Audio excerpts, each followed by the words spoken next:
So I'm kind of a sub. John called me up kind of at the last minute and said, hey, we've got an opening, can you come talk? And maybe you could give a Spark workshop. That's about all the guidance I've got. So I really don't know anybody's Spark experience in here. So I guess we'll start with that. What I've put together is basically an overview of many of the common tasks that you could do with Spark using crime data from the UK, which seems at least somewhat interesting.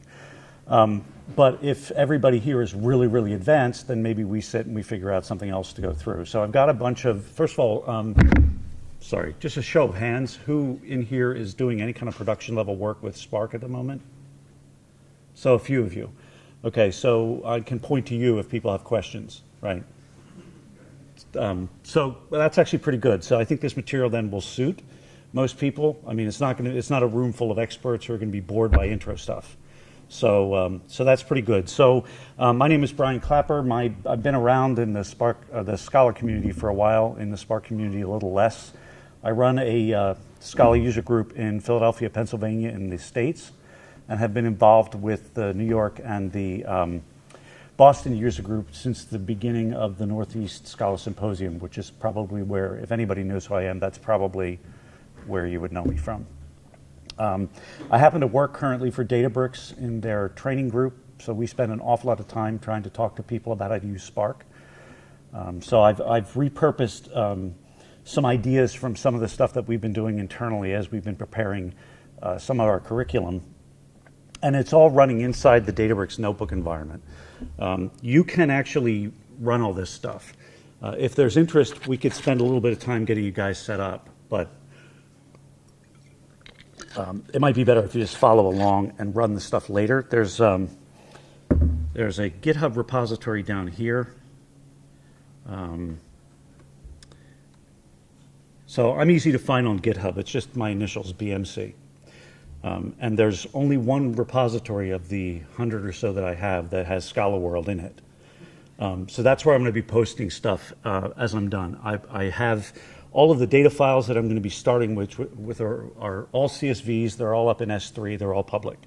So you could download them and load them up in your own S3 bucket, and then you just have to do some path changes in the notebooks. The notebooks themselves, you can pull off this raw URL here, and there's a free version of the Databricks product called Community Edition that you can sign up for. It gives you a low-powered Spark cluster in a notebook. And by low-powered, I mean low-powered, right? Now, don't try shoving terabytes of data through it. It'll never work. But it's a good place to practice with this stuff. And this notebook environment is sort of Jupyter-like, sort of Zeppelin-like, but it's a multi-language environment so that you can bounce back and forth between Scala and Python. And before anyone says, why would you ever want to do that as a Scala programmer? The answer is sometimes it's useful to use the Python plotting libraries that are built in. If they provide things that the built-in visualizations don't provide. So it's easy to get in here and try it out. So if you want to run these notebooks, that's probably the best bet. There's a means by which you can download them, and once you're in one of these environments, which looks a little bit like the one I have here, you could go into, for instance, your home directory. I'm going to use this junk folder, and then you would just do an import. Everybody see that? Should I make that bigger? And then you click on this URL button here, and you paste in this raw URL. And I actually have this. I'll make sure this is in the README in that GitHub repository. It may already be there. And then it will on the server side, it will just import all of those notebooks for you, and then they end up inside something called Scala World Workshop, and you'll get all the ones that I'm going to play with today, plus maybe a few that we won't even get to. Right, because 90 minutes is a short amount of time to go through this stuff. So you can run all of this. You are free to send me an email if you have any questions about any of this stuff. That's my work email address. I'll probably update this with my home email address as well. You're welcome to send me angry tweets. Basically, the idea here is that we're going to start with some raw UK crime data. And we've been doing a fair amount of analysis of this kind of thing at Databricks as part of our curriculum development. And I've decided if there's one thing I take away from all this, I'm glad I don't do crime research for a living. Nobody reports this stuff very well. And they don't report it consistently, and they don't roll it up the same way. So we're just going to stick with one agency's crime data. This stuff all comes from, I can show you where it comes from. We'll start here with the first step usually in getting any of this stuff to work, provided this is going to work for me, which is doing the ETL, bringing it in. And this is all from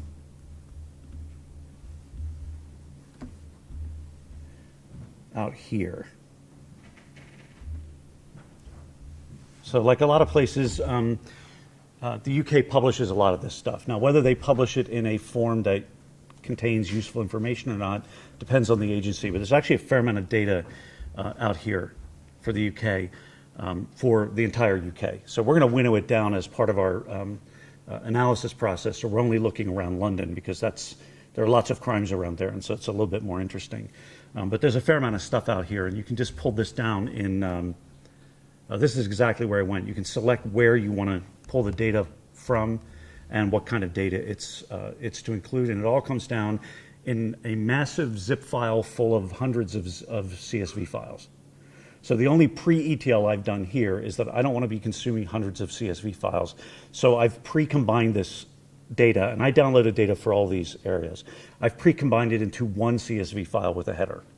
Right, that's the only ETL I've done. The rest we'll all do through Spark. All right, so the first step, these are the files I actually have out here. Now this, before I go too deeply into this, you'll see that these paths all begin with DBFS. So anyone in here used the Hadoop file system at all? Okay, you want to explain to everybody what it is? Yeah, it's a distributed file system. It usually runs on your local, like a local cluster, right? And it consists of master nodes that know where all the blocks are. And you can, if you happen to be running on one of the master nodes, you can do local reads. Otherwise, you got to pull stuff over the network. So in the default implementation of this Databricks environment, the Hadoop file system isn't running. You can do that, but we don't do that by default. So they've written their own little shim that looks kind of like Hadoop from Spark's point of view. But it's really backed by S3, so it's much slower, actually. So you'll see that everything up here is DBFS. So really what that means is that every read that we're doing out of here, it behaves just like any distributed file system, but all the reads are coming from S3. So what this also means for you is, you saw earlier that I published the locations of all the data files I'm using. If you do elect to go through this environment and run these notebooks, you'll need the data files. Turns out it's really, really easy, and I've created links to show you how to do it. You could take all those data files that I've published. You can download them, use the AWS command line tool to dump them up into your own S3 bucket. They don't take up much space. They're a couple of gig apiece, maybe.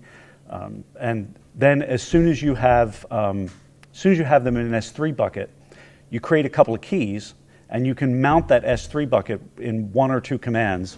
And I've included pointers to docs that show you how to do this, so that your S3 bucket then becomes a mount point underneath DBFS. So then all you would ever have to do to run the notebooks is just change the mount point path. Right? So where I have MNT BMC, you would have MNT something else, and then you have access to it. You never have, the beauty of this is you never have to specify the keys except during the mounting operation, which is sort of why they built this. Once it's mounted once, it's accessible here. You can mount it read-only or read-write. So, and I can help you with that offline if that's a problem. So I've got three of them up here. We've got 2015 crime data, 2016 crime data, and partial 2017 crime data. It's rolled up through June in 2017. Right now, we'll look at 2015 and 2016. I didn't go back any further than 2015 because there are only a few months of 2014 data there. So we're just going to pay attention to 2015 and 2016 for now. So this %fs command is basically just a Databricks shortcut for interacting with the DBFS file system. So here I'm going to tell it, I'd like to take a look at the first few records of this file so I know what it looks like.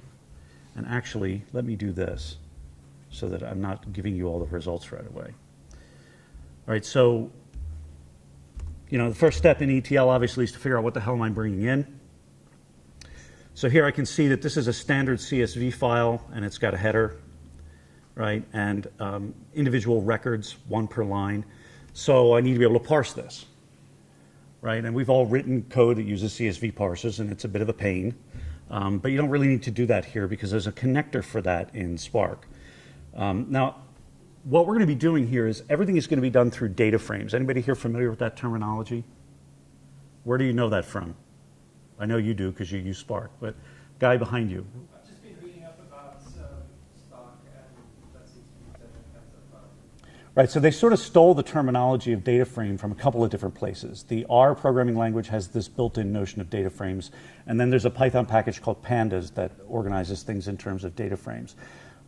Any guys who are Spark, since you raised your hand, I'll ask you, how would you define, what's the minimum definition of a data frame from a Spark standpoint?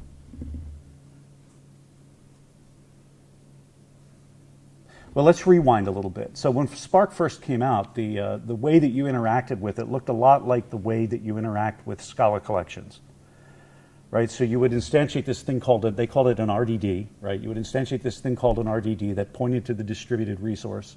And that RDD was modeled as an array of something, maybe as simple as an array of string to start out. So it's a text file, and an array of string then means that it conceptually is like having done a get lines on scala.io.source, right? So you've got this array, but it's distributed. So it's modeled like that, but it's not actually really in memory as an array. And then you could do maps and filters and flat maps and all the usual stuff over top of that.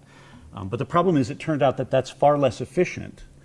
So what they've done now, and has annoyed a lot of the type safe, those people who want more type safety, but they've gone with a data frame approach. And what a data frame really is it's a construct that models a table. So the basic definition of a data frame is it's a handle to a thing that has rows, named columns with types. So it sounds an awful lot like a JDBC connection, right? Except that you can model almost anything this way. One very common thing you'll find modeled that way that's used a lot in production is a Parquet file, right? A Parquet file is a special kind of on-disk file that's really a directory containing a bunch of other files, and everything is organized on disk in columnar format, right? Which makes it very efficient to select columns out of there and not read the other stuff. In fact, that's one of the things that we're going to be doing here is we're going to take this CSV file and we're going to translate it over to Parquet.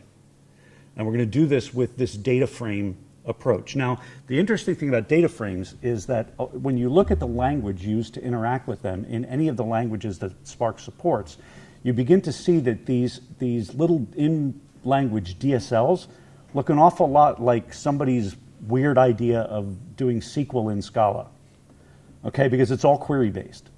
And the reason that they've gone this route is that essentially when you're making these transformations against data frames, they're not actually doing anything. They're lazy. It's like operating on a lazy collection, but what they're building up underneath is not a collection of lambdas that are going to be executed later, but a query plan, much the same way you build up a query plan like in a traditional Oracle database or whatever. And then when you finally say, okay, I'm ready to operate on the data, there's an optimizer that runs through and attacks the query plan and moves things around and tries to make it more efficient. And among other things, it can actually push some of the data out of Spark. So the classic example of this that I give, the easiest to understand really, is think about a CSV file, and then we'll talk about a Parquet file. You're reading in a CSV file and it has 300 columns in it. I'm sure we've all digested CSV files that have huge numbers of columns, but you're only interested in 15 of them. You still have to read all 300 of them on each row, parse them, only to throw out all but the 15 that you want, right? So that's a lot of overhead. With a Parquet file, if Spark knows that it's reading from a Parquet file and you say, it has analyzed your query plan and it realizes throughout the query plan, you're only interacting with these 4 columns out of the 500 or 300 that are in the Parquet file, it literally will not read the other ones from disk at all. So it pushes those filters down into the data source, right? If you're interacting with a JDBC connection with an RDBMS, or if you're interacting with Cassandra, then it can actually request of the data adapter to do filtering back in the database engine. So you'll see calls in here where we're filtering stuff out. With the CSV file, Spark has to actually do that filtering. But with something like a traditional database, it might be able to decide, I'm going to push the filter down into the data source so the data never even manifests on the network and then doesn't have to be split up. Okay, now the other thing that goes on here, there'd be no point to using Spark if you could do everything on your laptop, right? You could use tools to do all this stuff with just Scala collections or whatever your favorite tool is. Well, the whole point behind Spark is to distribute this data, right? So what it's really doing under the covers is after it analyzes your query plan, from an architecture standpoint, your program is really multiple JVMs in the traditional sense, where you actually have a cluster out there. You've got a JVM up front called the driver, which is essentially responsible for reading and running your code and deciding what pieces of the code get distributed out to these other JVMs that are running out in the network. Each one of those JVMs, which are called executors, belong to your program only. You get that whole JVM. There may be other programs running on the same node that have their own executors, but that executor is yours. And what the driver then does, the thing that's actually reading your code and executing things, is it will take a look and say, look, he's reading out of this Parquet file. All right, I'm going to give some of the blocks out of that Parquet file over to that executor. I'm going to give some of them to that executor. I'm going to give the rest, pardon me, I'm going to give the rest to that executor over there. And then when it's time to actually do the work, all the reads, all the I/O, all the processing is done individually in parallel across all those executors. So that's one level of parallelism. And then there's a second level of parallelism within that. Each executor has a thread pool within it, right? So you've got maybe 3 JVMs, each of which have 8 to 16 threads, however you configured it. So your units of parallelism actually are all the threads across the whole system. And where you tend to get bogged down is when data has to be exchanged between these executors. All right?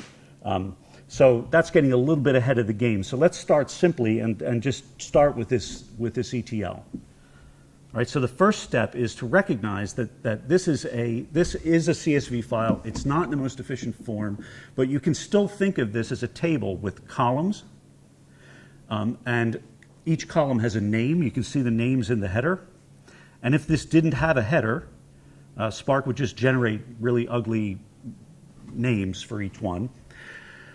And if you look at some of the data, like if we take a look at this first row, which I'll highlight since it's impossible to read, you can actually see that there are different data types in here. Most of it is string, but we do have over here, we do have some doubles. So we could apply a typed schema to this thing, right? But somehow or another, Spark has to figure out what that schema is.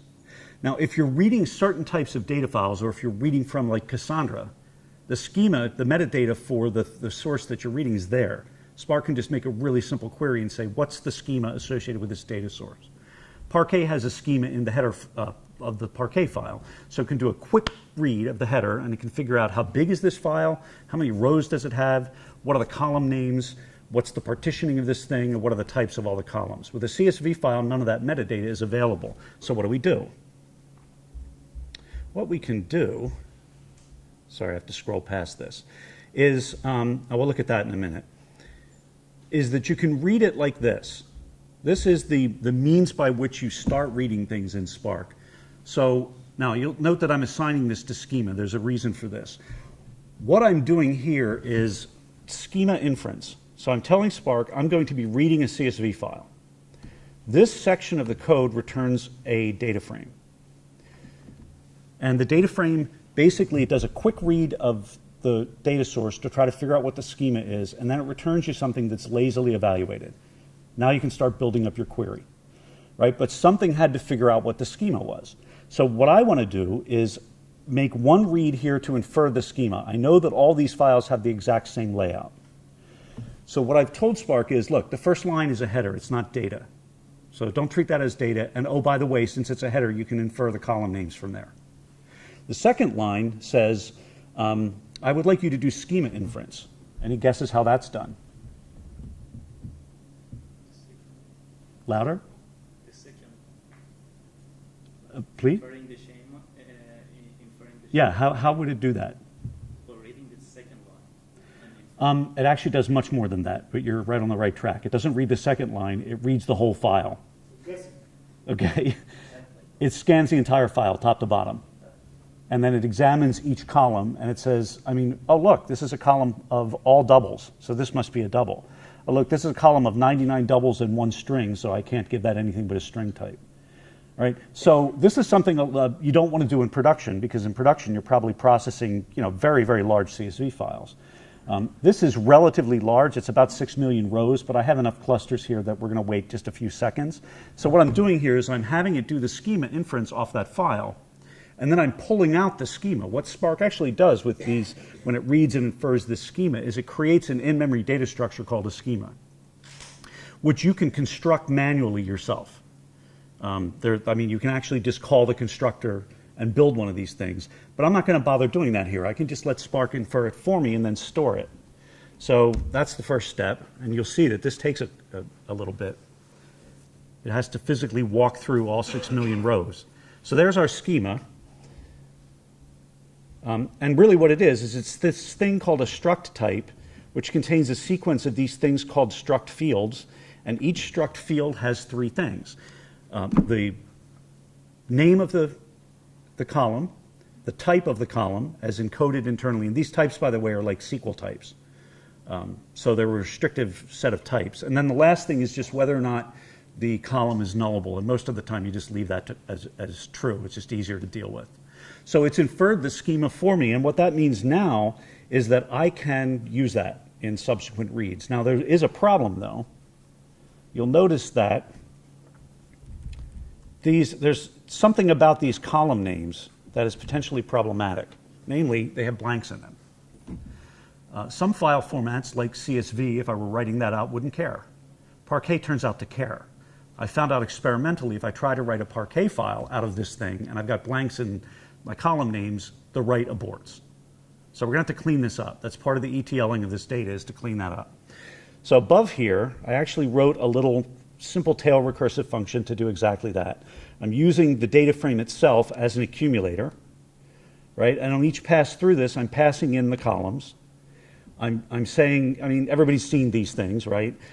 Here, if I've got anything left, I take the column, break it into the first token and the remaining tokens, splitting on blanks, and just convert the whole thing to camel case. And I just keep going, until there are no more columns left.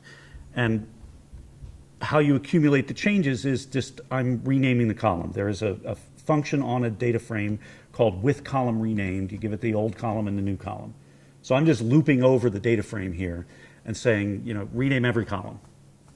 So when we're done, I've got things named in such a way that the Parquet file will let me write it.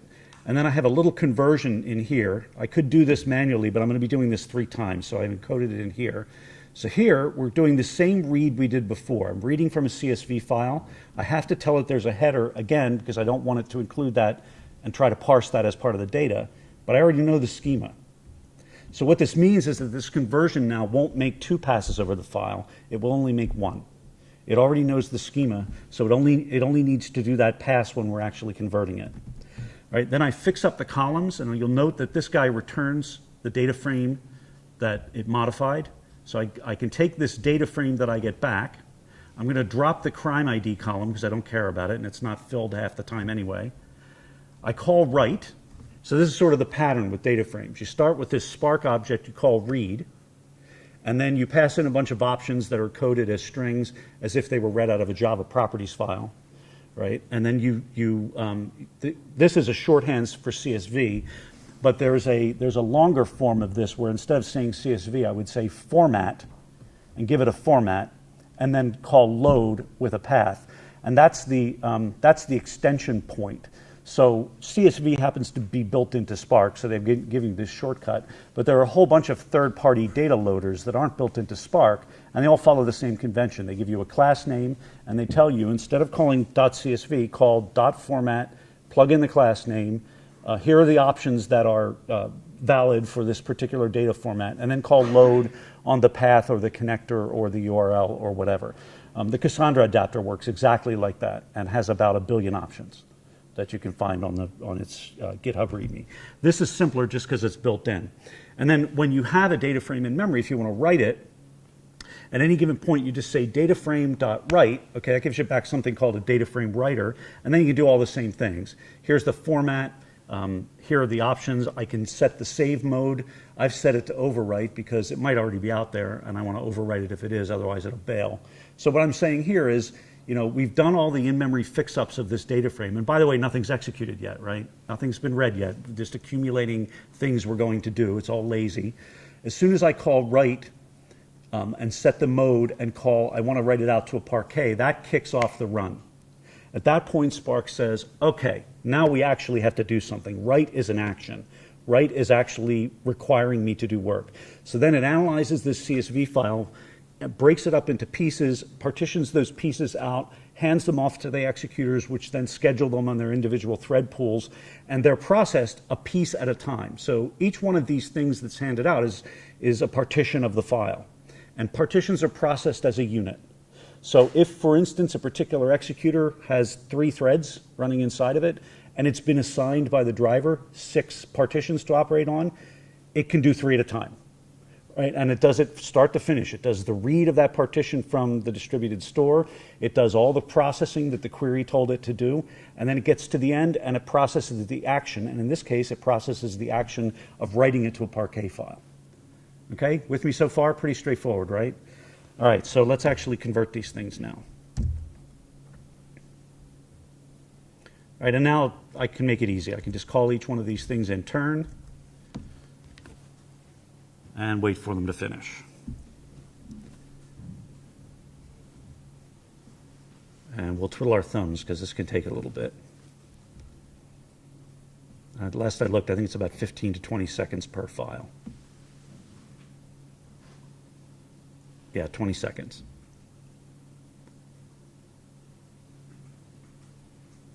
Just a quick question. Yes? So the reading and writing is done by the executor. So nothing goes through The driver. the driver. Right. In fact, that's actually a fairly common question, right? You wouldn't want that because that would mean all your I/O. The driver does do a little bit of I/O, right? The driver is the one that reads the metadata at the very beginning. He may not be the one that infers the schema, but if you're reading a Parquet file, the driver needs to know what are the column names, where are the blocks located. If you're running in an HDFS cluster and you happen to be running on the nodes that are also the master nodes in the HDFS cluster, the driver will also try to figure out things like, are the blocks co-located with that executor? Because if so, I want him to do that block, because that's a local read to him, right? No network I/O. So the driver figures all that stuff out up front, but doesn't actually do any I/O beyond maybe a little bit of, front-end metadata checking. All the I/O, though, is done a partition at a time as parallel as possible, right? So if this particular executor was assigned partitions 1, 3, and 5, it will read partition 1 and dispose of it, whatever dispose of it means, which may be collect in-memory statistics to hand back to the driver, or it may mean doing what we're doing, which is writing it out to a file. But you wouldn't want the I/O to go through the driver because then that becomes the bottleneck, right? So yeah, the output's all. And this is why, by the way, this confuses a lot of people. What if what I want to do is prepare a Parquet file that I've got in my data lake for export to a customer, and the customer wants CSV? Well, this is a very natural thing. I just reverse this, right? I just reverse this thing and read the Parquet file, and then I tell Spark to write a CSV file. Want to guess what the problem with that is? You don't get one CSV file out of that. The CSV file you write to is a directory full of however many partitions you have when you're processing it, output files. Right? Because it's the only way that would work. You don't want file locking, right? The last thing in the world you want is these individual threads locking a file to make sure that they can append with nobody else dealing with them. So they just punted on that problem completely. And when it's time to write a partition, there's a new file that's written with the partition number somewhere in there. So you have to know this. And there are 2 ways around this. One way around this is let that happen, and then use, concatenate it yourself after the fact, or write this is going to drive me crazy. Right before the write, you can repartition everything down to 1. Now that's going to cause a penalty, right? There's going to be some network I/O, but that's okay. That might be you might be okay with that because it's that or run the cat command on a distributed file system, right? So you can do that, and then there's going to be one partition's worth of a file inside that directory, and then that's what you can send to the customer. And that's my solution to it. You know, it's slow, but I can go get coffee while I'm doing that. You can coalesce down to 1 or repartition. They're slightly different in their behavior, but in that particular case, it's not going to make a difference one way or another. You're going to pay some network I/O in that case, right? Because it's all got to go to one thread on one particular JVM before the write. I'm willing to pay that rather than have to do that manually. All right, so this is all done now. And one of the things that we can do is check and make sure that this thing looks reasonable. And this is what we've got. Okay, so now we can actually take a look at this. Let me show you one thing that might make this a little bit easier. Let me actually save this in a variable rather than display it. Display is a built-in Databricks command. There's a Spark version of it if you're not running in this environment. So let me dump a couple other things in here. So having done this, you'll see it prints out a truncated form of the schema, which is not very useful. But if I want to just see the schema, I can then take that data frame and call print schema on it. And now I can see this is what it thinks is in that Parquet file, right? And it's correct. This was the schema as inferred when reading the CSV file, right? Now, if I didn't like this, I could cast this stuff. This is another thing you often do. A common pitfall is you find that the CSV reader actually does a better job of inference than there's another file type that a lot of people use, and I don't know why people are shipping me data files in JSON, but they are. Right? So you can do schema inference on a JSON file as well. Now the column names are inferred from the field names, and the types are inferred because there's a limited number of JSON types, right? So if it's null, you have to assume, okay, it's going to be a string, unless I found other instances of it that are numbers. And if it's not a null, then I can look at the values and infer what it should be. But there's one problem with that. JSON doesn't have a timestamp type. So if you have a file in CSV and Spark can look at it and say, you know, I recognize that pattern as looking like a timestamp, and so therefore I will infer that that's a timestamp. You can't do that with JSON. It will infer it as a string anyway. So at that point, you might decide, well, I really need this to be a timestamp in my Parquet file, so part of my ETL is going to be casting those values as well. And so I guess the point that I'm getting to, and I'll get to your question in a second, the point that I'm getting to is that the whole process of pulling this stuff in requires a lot of experimentation with the data, right? And I find that Spark makes that fairly easy. Having used ETL frameworks like Talend and SSIS, I really don't want to go back to that because this makes it very easy for me to examine this stuff on the fly, rerun pieces of code, throw in new casts and things of that nature. Your question? Just wanted to know, tab-separated files, are they supported as well? Yes, any delimited files are supported. I frequently generate files. I have something that generates random people data that I use with, I used to use with clients, you know, when we were putting together these web apps. And it generates them with colons. One of the options on the CSV reader is what is the delimiter, okay? And again, the key is those options, that's the plug-in point. So each particular data adapter has its own set of options that you can pass in. And there really aren't any standard ones. The CSV, the three top ones, the only three I remember off the top of my head are the only three I ever used with CSV, which is what's the delimiter, there's a fourth one, quoting, whether quoting is supported, what's the, whether or not to infer the schema, and whether or not it has a header. Okay, but like I said about Cassandra, if you go look at the Cassandra adapter, it literally has 30 or 40 different options you can specify for how you want to read that Cassandra data. So it fully depends, the options supported fully depend on what the person writing the adapter chose to give you as options, you know, on that adapter. All right, so there's one more that we're going to pull in here. Inside here, you'll notice. Let me go back to do that display again. Let me quickly show you what, if you're not using this environment, what you would use as the equivalent of display. There's a command on a method on the data frame called show. And I always think of MySQL when I see this, because that's exactly what it looks like to me. If we're showing a fewer number of columns, let me make this more readable by selecting out just a couple of the columns.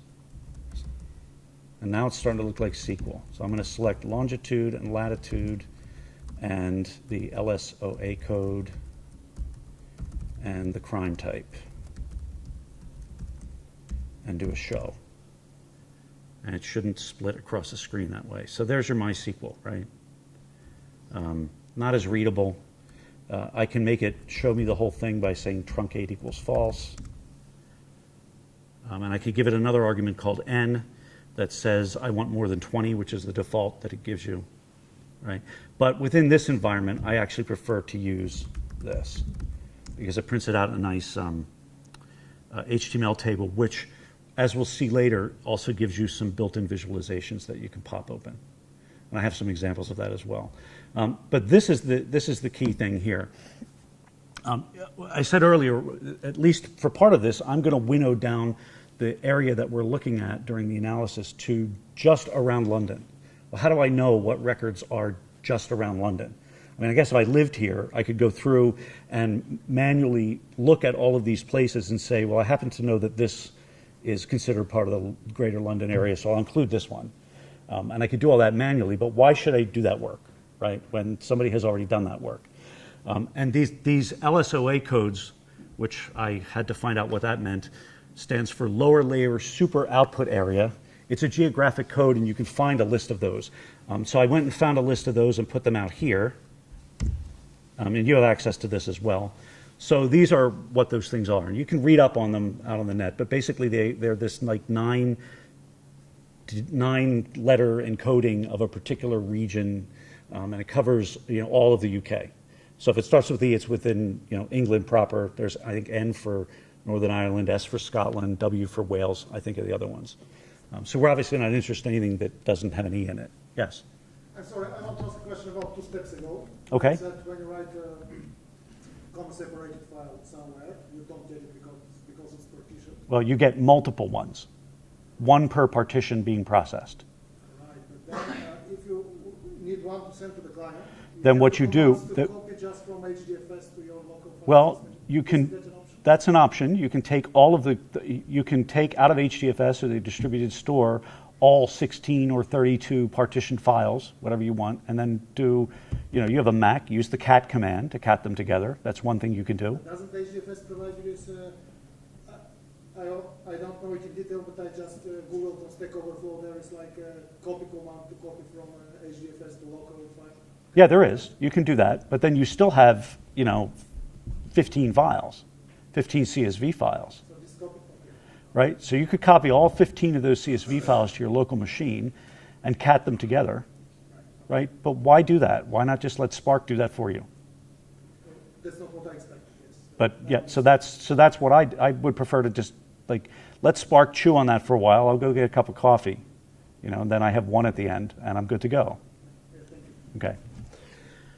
All right, so we're actually going to use this because this one, I found out this is just the set of LSOA codes that correspond to the Greater London area. So this means I can use this to winnow. I can do the equivalent of a SQL join, right, to winnow down my data set so that I'm only dealing with the pieces of it that are the areas, the crimes reported in the Greater London area. So that's what we're going to use this for. But this is also CSV. So I'm just going to convert that to Parquet. Now you'll notice something's missing down here. Look carefully at this line. Sorry, not sure why that happened. Look carefully at this cell here. What's missing in there? Pardon? Well, no, spark.read is what creates the data frame. Okay, spark.read.option.csv. The data frame exists at this point. Okay, I'm just not storing it in a variable. So right here, this is right where the cursor is. I have a data frame, and then these are two methods, all calls against that data frame, which I'm then writing. But there's something missing here. There's an option that's not here that we used before. Yeah, so I'm not inferring the schema here. Anyone want to tell me why? They're strings, and that's the default. That's exactly why. I don't need to have it infer the schema. There's nothing to infer. String is the default. Why should I have it make 2 passes over the file when I know the thing consists of nothing but strings? All right, it's a minor point, and in this particular case, it wouldn't really matter because the file's really small. So the schema inference is not a huge pain point, but I'm still not going to put it there. So it's just a minor point, from a performance standpoint, because if it's a larger file, then you're paying a double read of the file. All right, so all we're doing here is the exact same thing we did before. I'm just renaming a couple of the columns because I don't like plurals. I want singulars. So I chose to rename them. You don't have to do that. And then I'm writing them out again to a parquet because that's efficient, because it's columnar oriented and much more efficient to read than some other text format. And this shouldn't take as long as the other ones because it's a small file. So that took about 2 seconds. And then we can verify with a quick look that things look pretty much okay. So now we can move on. So any questions about that? That's just a pretty straightforward, without too many problems, ETL process. Right? But you can imagine looking at that, what you would have to do if you had more complicated things going on. And I guess the takeaway that I like to tell people about here is, as simple as that looks, like there's nothing really breathtakingly cool about what I just did here. But there's a process that you go through that involves looking at the data, experimenting with the data. You may not know right away. You might load the data frame up and have it infer the schema, but you're still not done. You've got to investigate it, see how many null records there are, see whether you have to weed those out, maybe look at some of the other pieces of information to decide, is this a bad record? Should I be weeding out bad records here? So there's an exploration process to the whole ETL, right, that you need to put into place. And I find that these notebooks are good for that exploration process, where when I'm done and I finally have a good understanding of what this data looks like and what it's likely to look like coming in from the customer, then maybe I'll fire up IntelliJ and write this thing as an offline piece, right, that I can, now in this environment, I can upload that jar and run it as a periodic job if I want. And of course, with other versions, you could just do a Spark submit from the command line and dump it in there. But I think having some sort of an interactive environment like this makes this process a lot less painful that you can walk through. Okay, so that's sort of my main takeaway from this. All right, so now that we actually have it in a format that's a little bit more readable, we can do some analysis on it. And again, I'm not going to give away all the answers, so let me clear the results. Okay, so we'll start with 2016. That's the most recent full year's worth of data that we have. Now, this is interesting. Note first there's this data frame, and I told you, oh wait, I think I have the path wrong here. File not found. Did I fail to do this one? All right, let me do a quick look and see whether that's out there. We may have to go back to the ETL notebook really quickly. Well, it's in the 2017 folder, but I may have forgotten to convert this one. Let's find out. If so, we go back to the ETL notebook.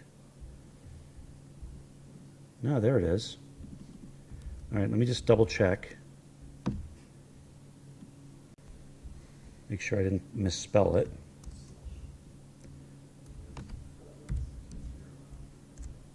That won't work.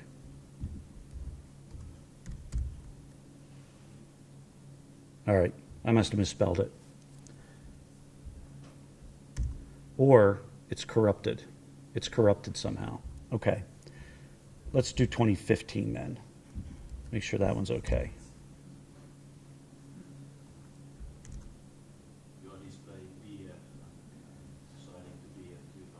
Yeah, there's something missing in here. You're displaying DF, but the value name is not DF 2016. Oh, no, that doesn't matter. This works like the REPL. You know what? You're absolutely right. Thank you. That's exactly it. Thanks for catching that. Perfect. It's because this thing, here's what we're going to do to prevent that kind of thing in the future. By detaching and reattaching to the cluster, I've wiped out all the local variables, so now that won't happen. All right, that was the problem. I would have gotten variable not found. That's what I should have gotten in the first place. Like that. Good. Okay, now we're better. All right. All right, so there it is, but we don't want South Wales.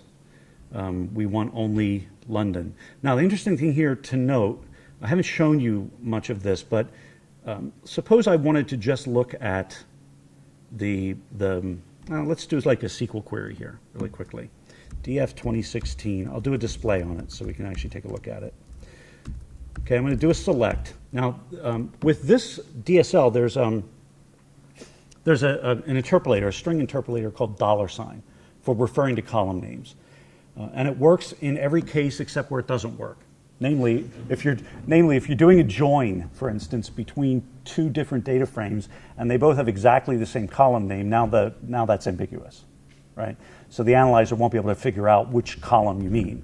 But in this case, there's no ambiguity, so I can just use this as a shorthand for the column name. So let's say I want to select, and by the way, you can also do a select on just strings, but it has to be strings or these column objects, which is what the $sign interpolator returns. Now, the value of using the column object is that there are some built-in interesting methods on column objects that are sometimes very, very helpful, like, .cast. I want to cast this to a different type.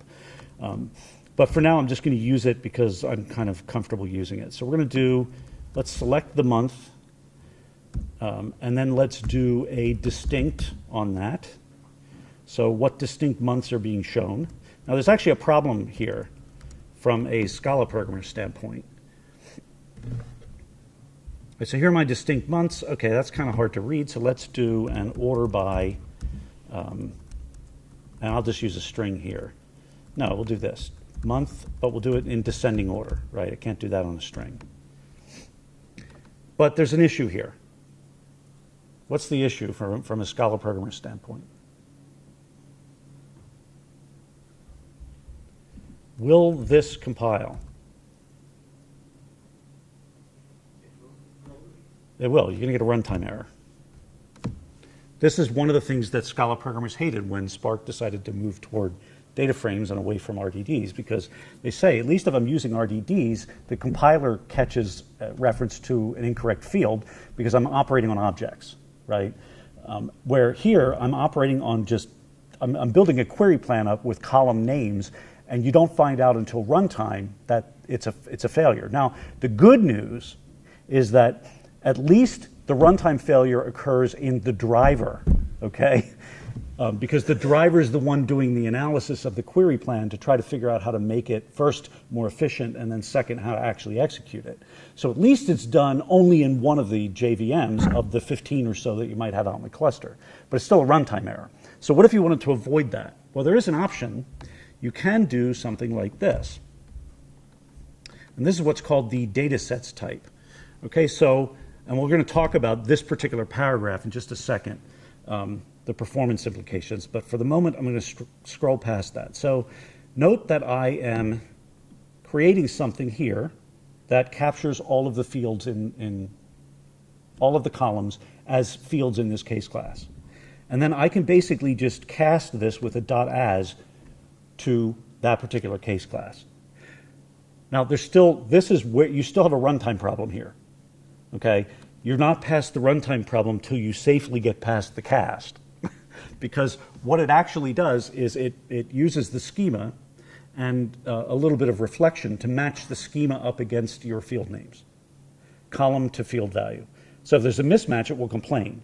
It will also complain, for instance, if there's something like account that you've added. So I do a group by followed by account. Spark encodes that as a very large number. So if you try to cast that over to a case class where that field is an int, you'll also get a runtime error because of potential clipping, right? So, but if you do this, something interesting happens, which is to say absolutely nothing happens, okay? At the moment, there's no difference between this DS data set. This is a data set now, okay? That's what this is called. And I've complained to the engineers about calling it data set because that's not Googleable at all. But it's no different really at this point from a data frame. I can make the same kind of queries against this with the same kind of syntax. I can say DS 2016 select dollars month distinct order by dollars month, and I can do the same display and I get the same output. So what's the point of doing this? Because I don't have any type safety here either, right? But by going to this data set, I can now do traditional Lambda stuff on it. So I could actually change this, and I could say, you know what, I'm going to do a map here. And each one of these things coming in So this is my crime data element. I might want to map this to something else, you know, or increment the count and do a copy on it, or change the context, or whatever, right? I can do that in here. There's an issue here, though, and this is the performance implication that I wanted to talk about very briefly. And the issue is this. Okay, so you guys who are actually using Spark, do you know how the data is actually stored in memory? When it's read into when the driver says, okay, here are the partitions. I want you, executor over here, to handle these 5 partitions. So you're going to read them into memory because they're going to be read into memory for processing, right? How's that actually stored? Any guesses? Yeah. Yeah, so you say that like you already know the answer. Which is exactly right. So they've come up with this in-memory format that is basically, you can think of it as a big byte buffer. And they organize the data in column format. This is extremely tightly packed, right? Because you now have no padding between integers because they're right next to each other in memory, right?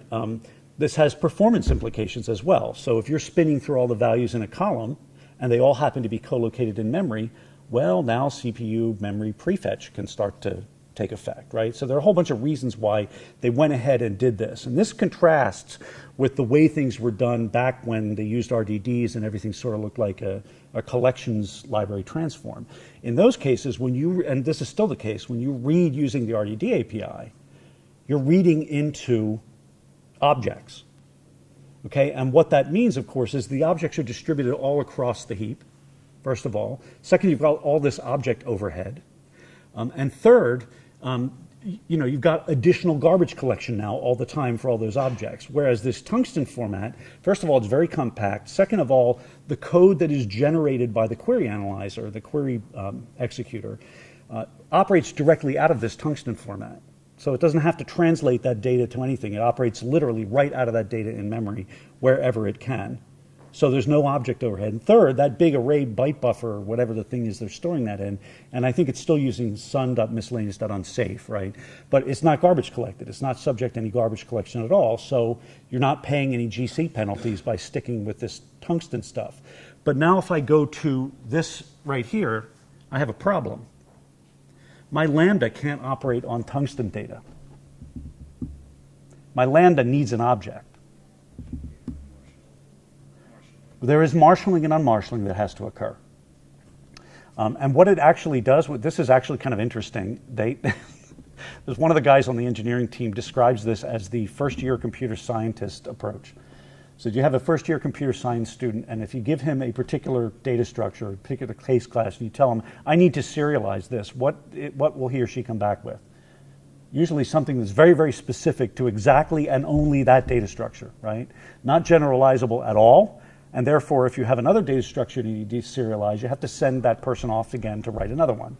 So not generalizable like Cryo or the Java serialization library, but probably very efficient for that data structure, particularly if you coach the student a little bit and have them write it. You know, well, if you're going to write it specific to that data structure, let's at least be efficient about it. So they took that insight and they actually analyze. Having analyzed your query plan, they notice where you're suddenly going out of queries and into lambdas. And they know at that point they have to start manifesting objects. So they analyze what goes into that lambda, and then at some point in your chain, you'll probably come back out of lambdas again and go to the query plan part again. So they have to analyze what the data object is coming out of that tail end lambda. And they actually write Java code on the fly inside Spark and compile it with Janino that is specific to that case class. So they call these things encoders and decoders. And they're much, much, much faster than generalized like Java serialization, but they're still there. So if you're using these lambdas because you just want your type safety back, you may be paying a performance penalty. So you need to measure that, right? So what most people do, even though they really want their type safety back, they will tend to stick with the non-type safe column-oriented approach unless there's some operation they really, really need to dig down into code for. And I'll actually see one later on where that's the case.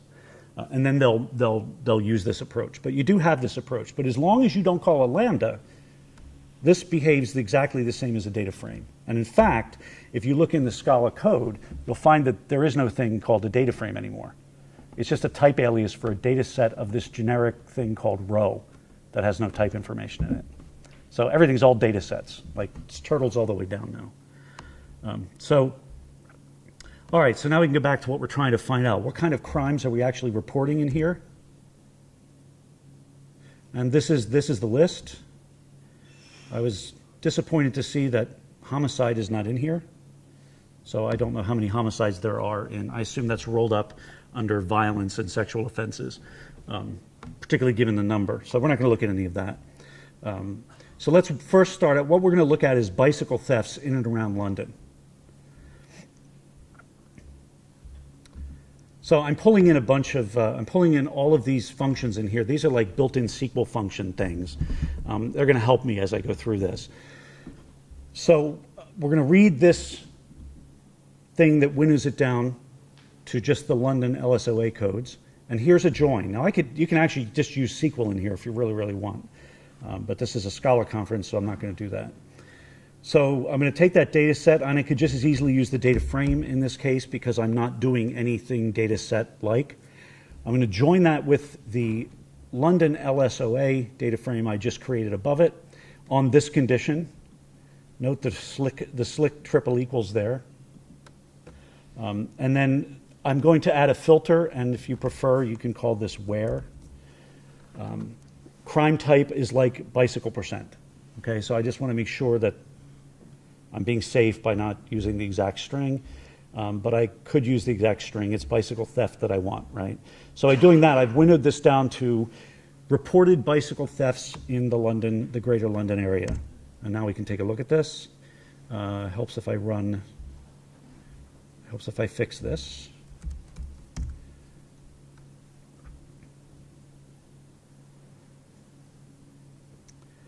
Okay, now we're seeing stuff that looks a little bit more reasonable.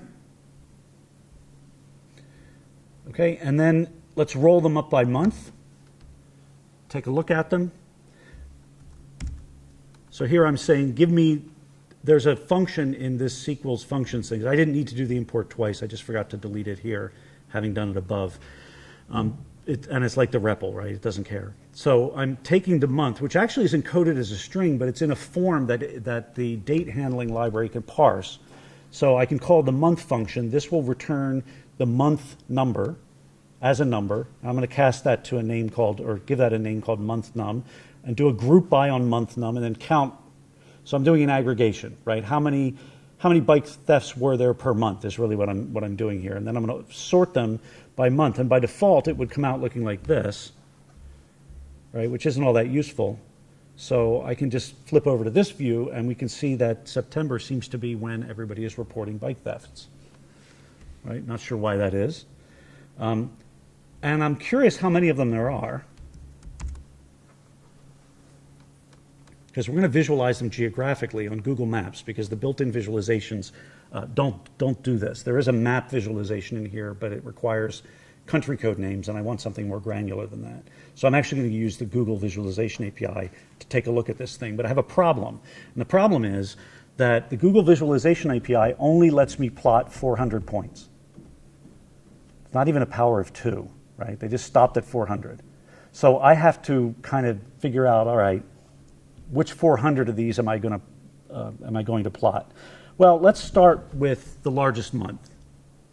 Maybe there I can winnow that down a little bit, but it's still more than 400, as you can see by the bar. But let's winnow that down. So this is a case where I'm actually going to use a data set and a case class, but there's a reason for this. This action, take, which is exactly like the action we're used to in the collections API, there's also a collect function, which doesn't do what collect does in the collections API. But these things bring data back to the driver where you can manipulate them in the driver. So what take is doing is it's saying, winnow this set of rows down to some subset of rows. I want the first one, because in this case, there better only be one when we analyze what I'm doing here. I want one of them. I want to take the first one, which gives me back an array of columns. But since there's only one column coming out of this thing, I want the 0th column. That's how you read all of this. So the best thing to do is to show you what it would look like if I did a collect first. So let's get rid of this and throw a collect in here, and I'll show you what I mean. All right, so what we're going to do is we're going to say, take the bike thefts. Let's make sure, since we're going to plot this stuff, that we discard any rows where the latitude and longitude are null, just in case. Again, I want the month number. That's the only piece I really care about. We're going to roll them up by month again, and we're going to order in descending order of count. Right? I'm trying to find programmatically. I looked at it visually. I know it's September, but here programmatically, I'm trying to figure out what the largest month is. Then I'm going to cast this to this case class here, just to make it easier for me to manipulate. Because if I don't do that, this is what you get back. So let me get rid of this and just do a collect. And you'll notice when this runs, I get back this thing. I get back an array. And now I've got to start digging into this thing. And the type is type row, which means now if I say row sub 0, since row is a heterogeneously typed object, I'm going to get back an any, so now I have to cast. So all of that's very irritating to me, so I'd rather let Spark do the casting for me. So instead of this, I'm going to get back an array of largest month elements, which is easier for me to deal with. And then if I take the first one, right, since I sorted them in descending order, the first one is the one I want. So I just take the first one out of there, but take returns an array, so I need the 0th element of that array. I could do another take one off of that, or I guess I could just change it to this. That's probably more readable. All right, so now I have the data that I need. And at this point, I can calculate, what we're going to do is we're going to do a statistical sampling of the data from that month to get it down to 400. So I'm calculating a rough fraction. If 400 is the max I can have, then what percentage of the amount that I just got back do I need to sample out of this? And then I can just say, all right, filter the bike thefts so that we're using just the stuff from the largest month, in this case September. Now that I have that, call this sample function. For obvious reasons, I want to do a sample without replacement. I don't want to see repeated values of the same value in there. And I want this fraction of them, and if I don't give it a seed, it'll use a random seed. So when I'm doing this kind of playing around, I always just choose some seed, usually just run my finger along the numbers, because it's repeatable that way, right? But if I'm doing this in production, maybe I don't care if it's repeatable, and I'll let it choose something random. And then when I'm done with this, I've got 400 of them. Now, I added a limit at the end because the fraction's not exact. I actually would have gotten like 417 or whatever. So by adding a limit clause at the end of this, it's like a SQL limit.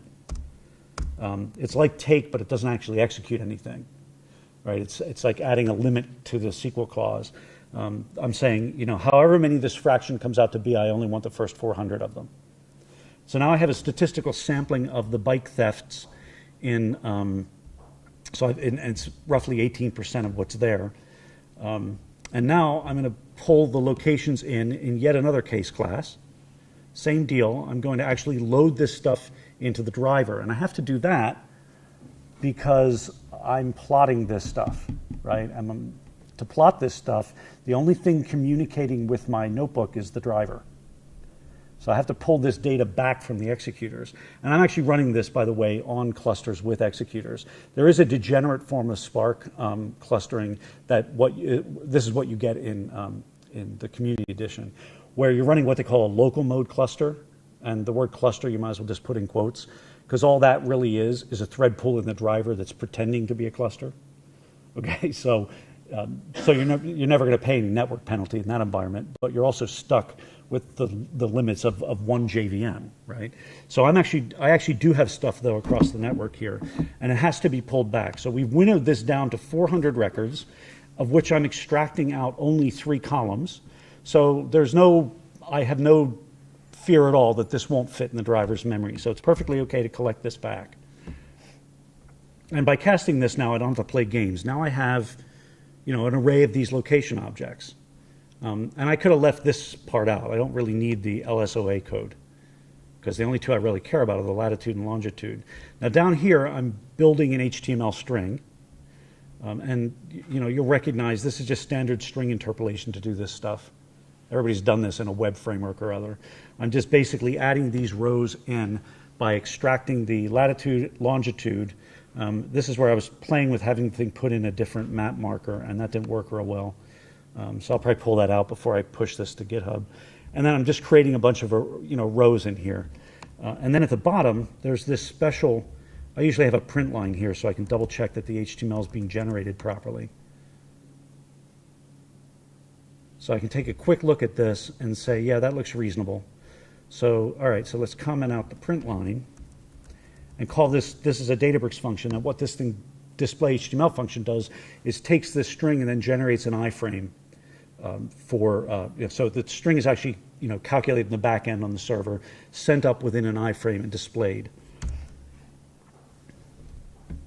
And this actually takes a second to render. And so now we can see where all the reported bike thefts were in and around London. I'll zoom out a little bit. That's unhelpful.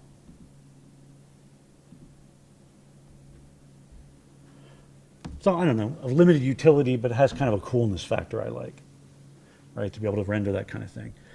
And then, the final little bit of analysis maybe I want to do is how does 2015 compare to 2016? So what you can see here is that I'm reading the 2015 data in, doing the same filtering on that, right? I only want the bicycle thefts.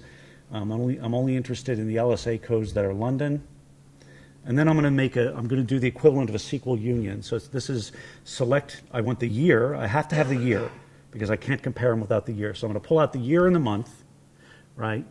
I'm going to group by the year and then the month number and count it. So I'm rolling things up year and month, but I've got them separate, right? I want them as separate quantities because I need them, as opposed to in the original data, they're combined in one string, right? But with them as separate quantities, then I have grouping options in the graph that I don't have, which is why I'm extracting these separately. And then I do the exact same thing down here on the 2015 data, and then I just do a union of the two of them. And that's just a method call in a data frame. But I think it's more readable not to use the dot syntax. We do this, then we can display this, and I'll display it ordered by year. Now this is going to come up looking right, but it won't for you when you do it. So what you would have to do is, initially it would come up like this, and you would click here, and you would have to go into the plot options and set the grouping up, right? And I could flip these around and group instead by year and month number, right? And you can see that in that case I can see the whole year in one and the whole year in the other, but that's not the comparison I want to make. I want to compare the months side by side. And the order by is somehow gone. Year, let's do it this way. Let's add that back. That might fix it. Month num.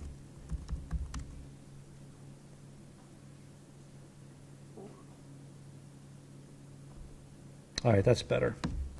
And I can make this a little wider so it's a little easier to see. So the winner is still September of 2016 with lots of bike thefts. Not sure why that. And of course, obviously, we could do this with any other crime categories. I chose bike thefts because it was somewhat whimsical. But you can, and has that sort of bike shedding thing that's under, but you could pick any of the categories and do the exact same thing, obviously. And so the final thing that I wanted to go through is a little bit of machine learning on this. And there's a try to in here because I'm not really sure that this prediction is all that meaningful, but it's interesting. So what we're going to try to do here is we're going to say, all right, look, I've got statistics for 2015 and 2016. Can I use those statistics to predict 2017? And if I do that, how close are my predictions to the actual 2017 data that I have? And that's what this is, and that's just a simple linear regression. But walking through it gives you a sense for how you do use some of these data science algorithms within the Spark environment. All right, so once again, we're going to load these things up. All right, I want to take a look again at, okay, I got to fix my path, sorry. I put these in a subfolder so I could make them public without making everything else public. So I may have to do some editing through here. So I'm just reminding myself here of what all the types are. This one, I guess over here everybody calls that an ASBO, right? This is the biggest category. You know, people graffitiing and smashing windows and dumb stuff like that. And that's one that I chose, but I kind of, in this case, since it's the closest thing to homicide, and since violence, actually more than antisocial behavior, often is something people look at when they're trying to figure out where they want to live, so we'll choose that, right? I mean, this is what the papers all report, are, you know, homicides per city. By the way, as an aside, I did an analysis of like 7 different U.S. cities along this same set of vectors for a piece of curriculum that we were building. And this is why I don't want to be any kind of crime researcher. Because even though there are standards for this stuff, I'm finding out there are international standards for crime statistics reporting. And in the U.S., where I'm from, there are FBI standards for reporting crimes. But the public data that's put out there doesn't follow any of those standards. So if you try to compare 2 cities, you have to be really, really careful because they might roll up the data differently. They might report, New Orleans, for instance, which is a notably violent city, reports a metric ton of data. My home city, Philadelphia, reports a lot less data. And the cynic in me thinks that the reason that they're doing this is they don't want you to be comparing cities. Right? This is not good for their public relations. So they have no incentive to actually report this stuff to the public the way they report it to the FBI. So it's a real pain to go through all this stuff. And this is an example. London doesn't tell you, they roll all this stuff up and they say, here, you guys can have all this data, but you can't tell how many of these violent offenses are homicides versus just somebody getting punched in a bar fight. All right, aside done. All right, so we're going to load these guys up. Now, I'm going to run this, and then how many of you here have done like simple data science before? Not too many. Okay, so then I probably should go through this. Normally, when you are building a machine learning model, you typically do something like this, right? And often you will do this on the same data set, right? You take your full data set where you have all of the values already in there that you would want to predict in the future. And you reserve, say, 20% of that data set, and that sample function I showed you is the typical way to do that. You reserve 20% of that data set, that's a heuristic, for later testing, and you train on 80% of it. So the idea then is that you train your model, you tune the parameters until for some models, until the root mean squared error is within the bounds that you're looking for, et cetera.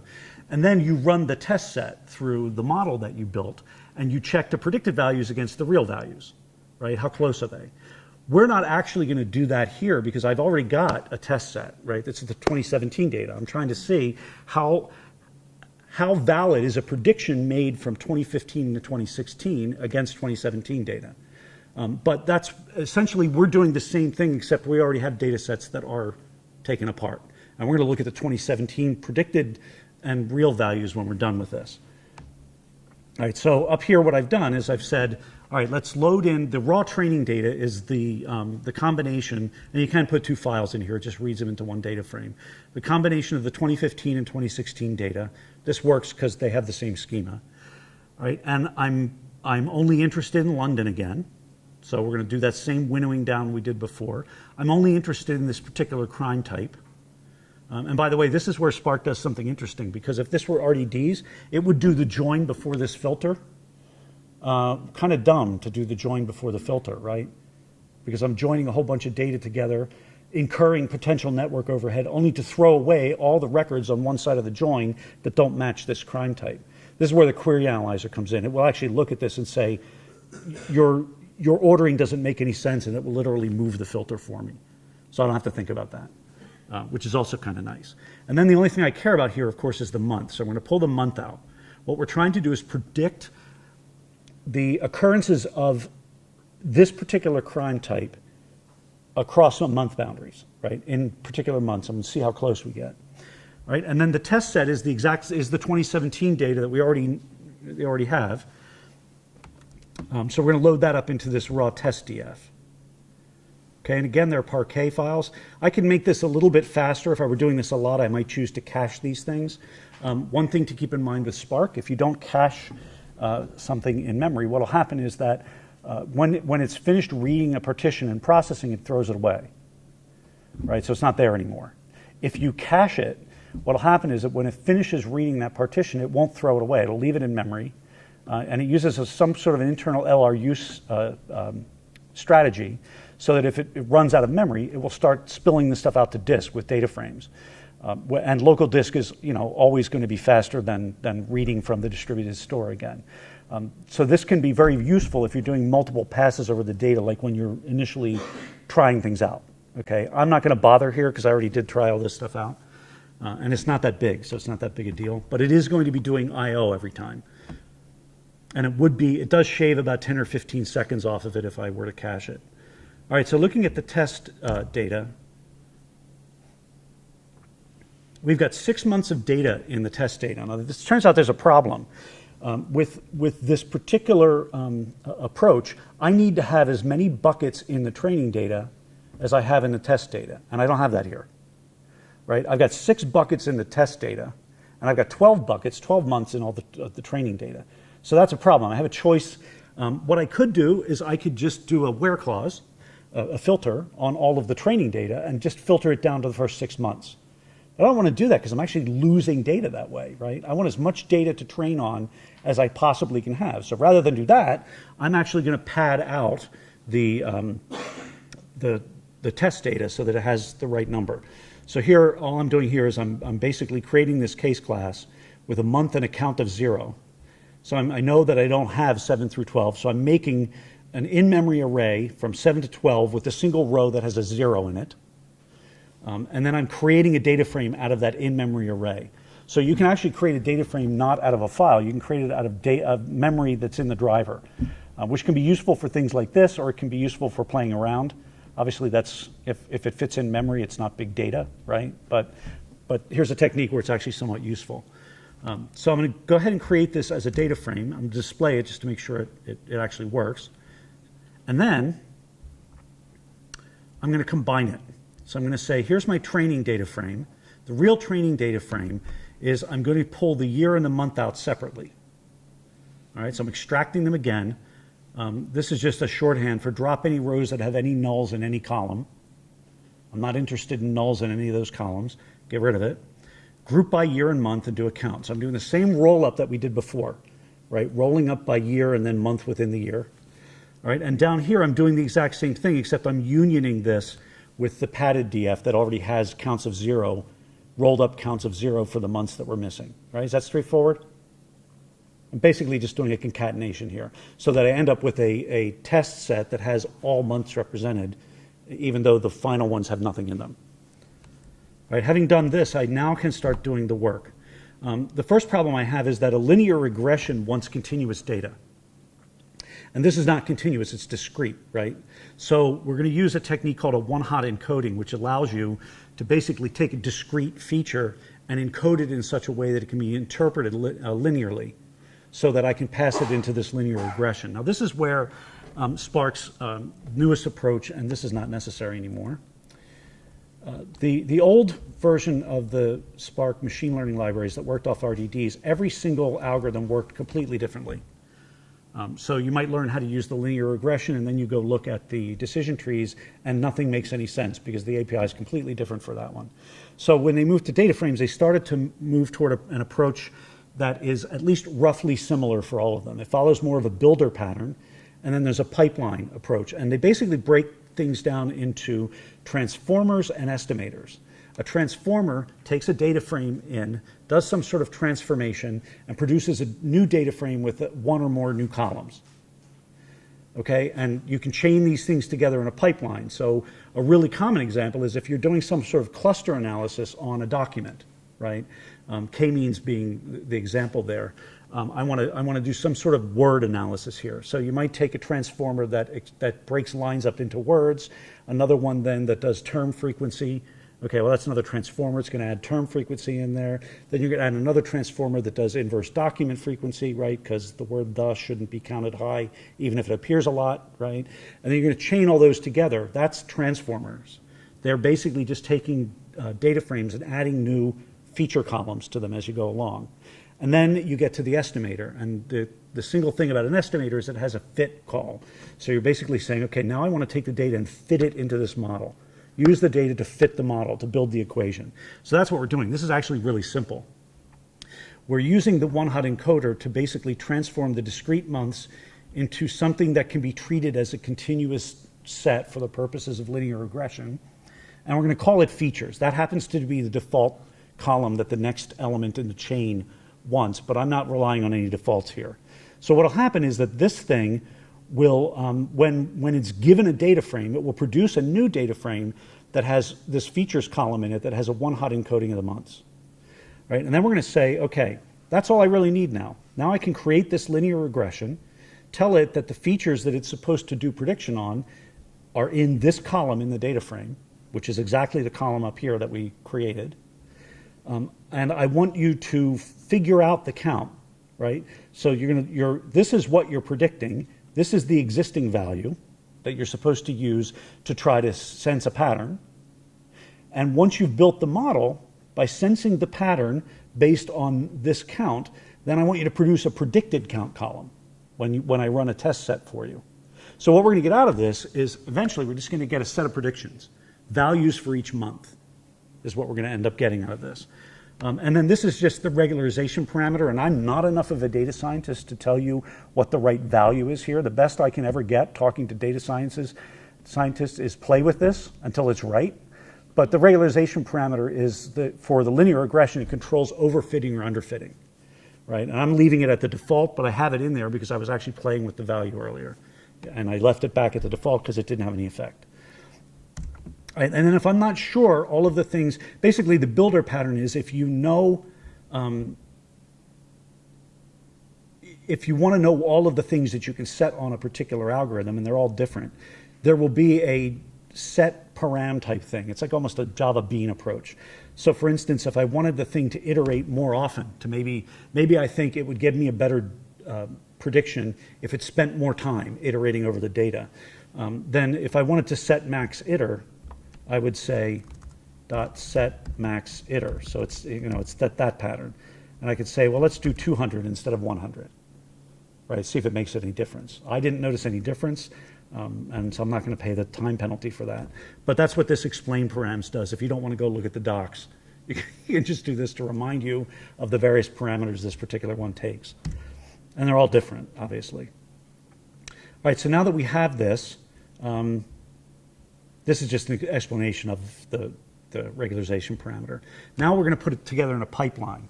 So this is a really simple pipeline. We're basically chaining together, we're creating this pipeline object, and we're chaining together the encoder and the linear regression. And things are passed through, in that order. So it's almost Unix pipe-like. And then when we're done with that, we tell the pipeline to do the fit for us. This then creates the model, right, based on the data. So fit this, create the equation for the linear regression based on the data that I told you to look at in the training data set. And it's actually analyzing the data right now. This actually takes about, 12 seconds because it's not a big data set. And now we can do the transformation. We can actually say, predict what 2017 is going to look like based on 2015 and 2016. Well, that didn't take long, so let's see what it looks like. And rather than run a statistical check on this one I find it's just fine to eyeball it. Okay, so let's look at the predictions. Okay, that actually looks kind of reasonable, right?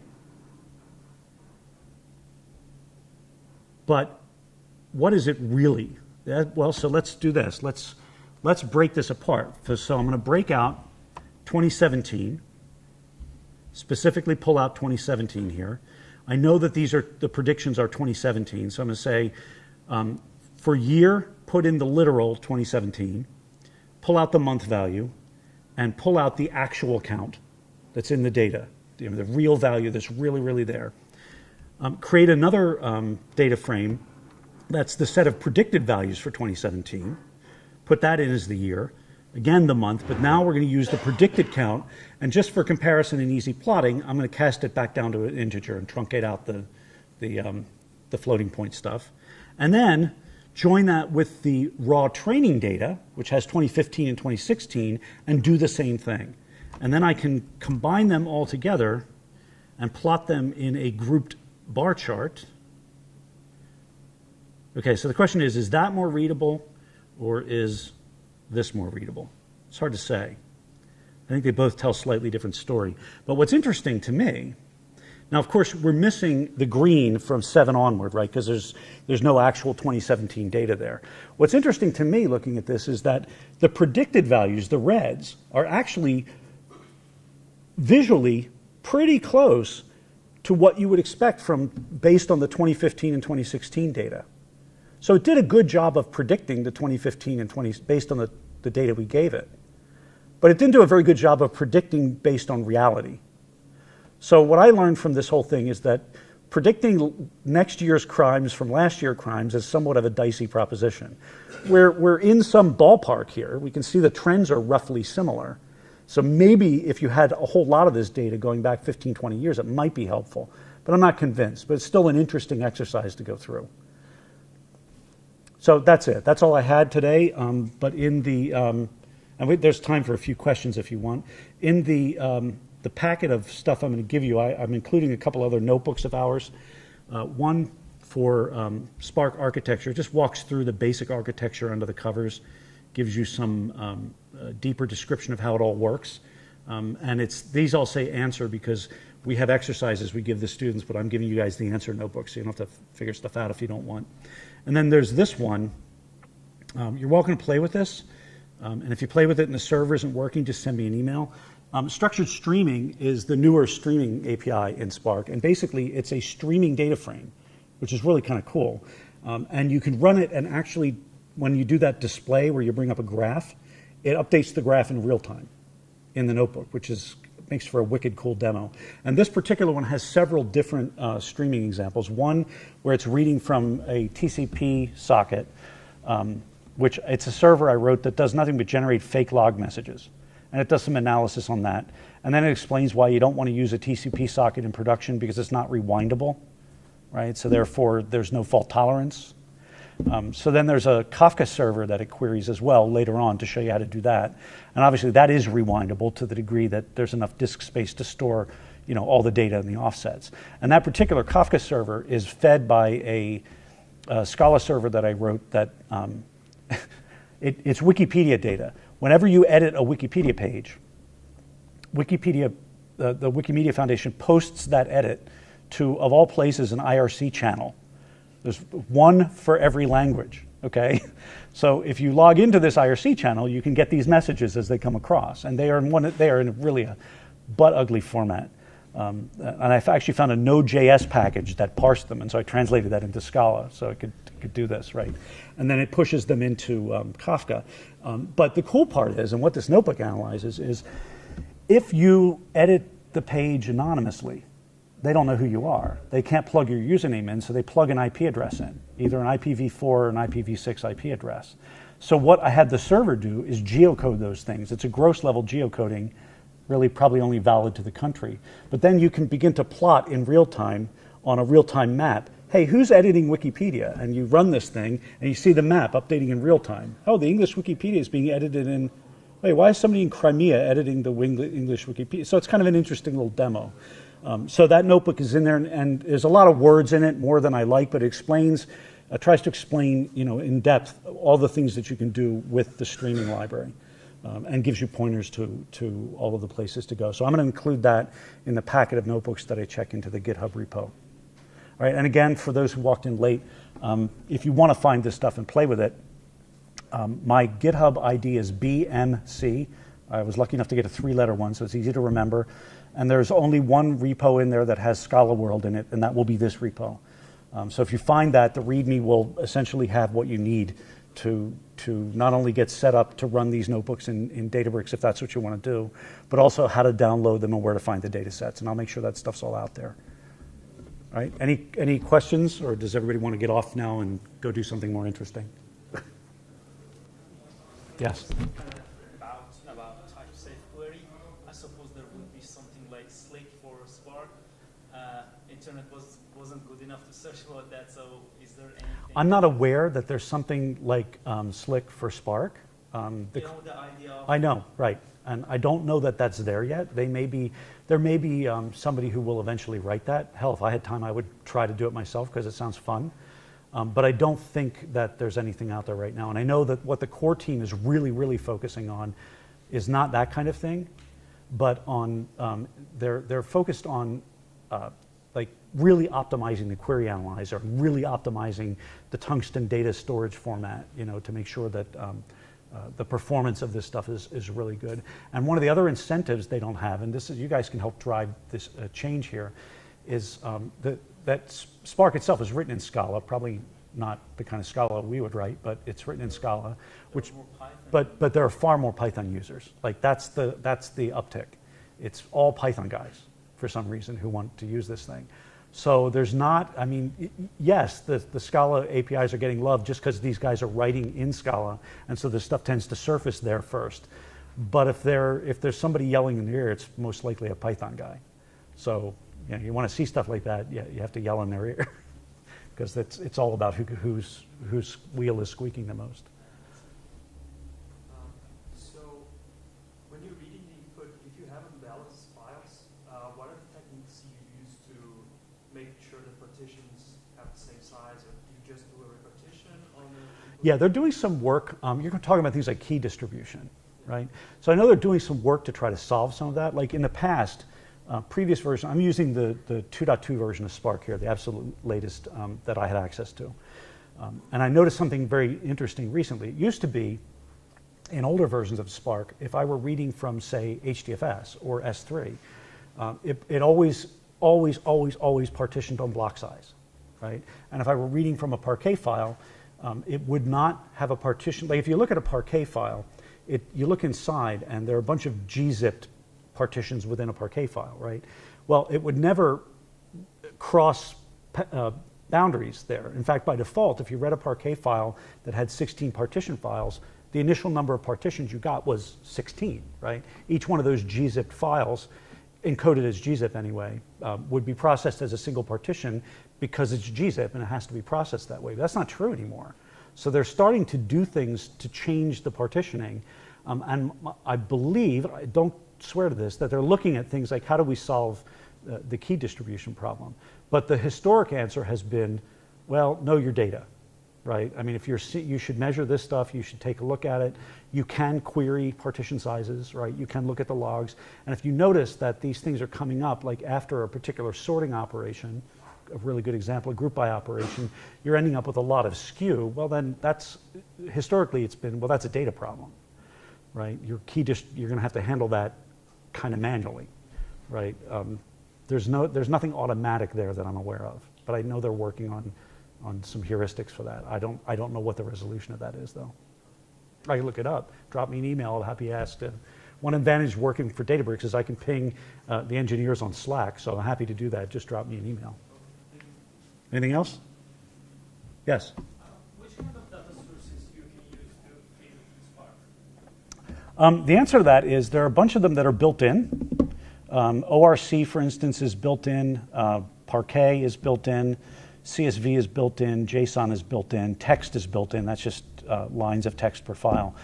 But the real answer to that is go out to a place called spark-packages.org and click on the tag that says data sources. And there are a buttload of data sources out there, like Avro. There's an Avro adapter that's out there. So if you have a bunch of stuff sitting in Avro files, you can read them. There's a Redshift adapter out there. So if you're reading a bunch of crap from Redshift, there's a Cassandra adapter out there, and people are adding new ones all the time. I even ran across a protobuf one. Not entirely sure why that's out there as a data source, but it's there. So that's the place to check. That's sort of the registry that's sort of like the SBT registry for the plugins, right? You can find a whole, and there you could write your own as well, which is something else that I typically mention to people. Like the classic case where you've got one of those clients who insists on sending you a file that's delimited by column position, like it was on green bar output paper or something. Okay, so you parse that once manually, and then you realize I've got to do this in 5 different jobs every month. So I'm going to go out and find the easiest adapter in sparkpackages.org, and I'm going to figure out how it works, and I'm going to make it do that, and then I don't have to think about it anymore. And that's where I think a lot of these things come from, is people getting frustrated with having to do it manually.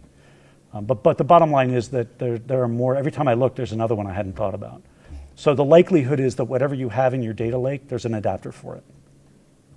But I don't know. P is not 1, but it's pretty high. Anything else?